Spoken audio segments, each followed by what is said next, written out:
प्रथम अध्याय।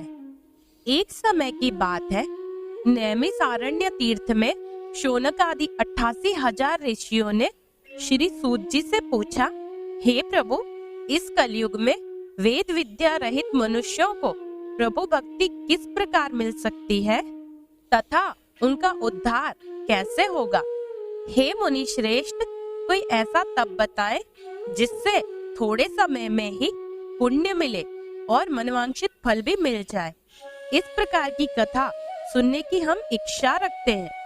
सर्व शास्त्रों के ज्ञाता सूत जी बोले, हे वैष्णवों में पूज्य, आप सभी ने प्राणियों के हित की बात पूछी है, इसलिए मैं एक ऐसे श्रेष्ठ व्रत को आप लोगों को बतलाऊंगा जिसे नारद जी ने लक्ष्मी नारायण जी से पूछा था और लक्ष्मीपति ने मुनि श्रेष्ठ नारद जी से कहा था।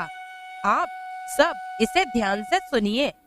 एक समय की बात है, योगी राज नारद जी दूसरों के हित की इच्छा के लिए अनेकों लोकों में घूमते हुए मृत्यु लोक में आ पहुँचे।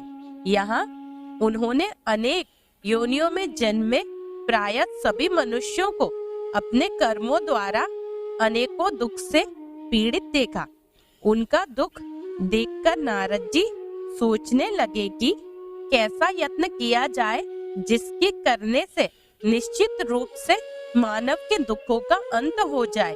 इसी विचार पर मनन करते हुए वह विष्णु लोक में गए। वहां वह देवों के ईश भगवान नारायण की स्तुति करने लगे, जिनके हाथों में शंख, चक्र, गदा, पद्म थे, गले में वरमाला पहने हुए थे। स्तुति करते हुए नारद जी बोले, हे भगवान, आप अत्यंत शक्ति से संपन्न हैं। मन तथा वाणी भी आपको नहीं पा सकती है। आपका आदि, मध्य तथा अंत नहीं है।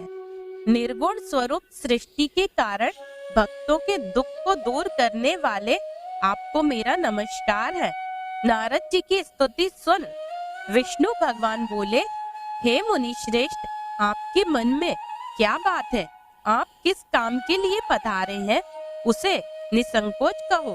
इस पर नारद मुनि बोले कि मृत्यु लोक में अनेक योनियों में जन्मे मनुष्य अपने कर्मों के द्वारा अनेकों दुख से दुखी हो रहे हैं। हे नाथ, आप मुझ पर दया रखते हैं तो बताइए कि वो मनुष्य थोड़े प्रयास से ही अपने दुखों से कैसे छुटकारा पा सकते हैं। श्री हरि बोले, हे नारद जी, मनुष्यों की भलाई के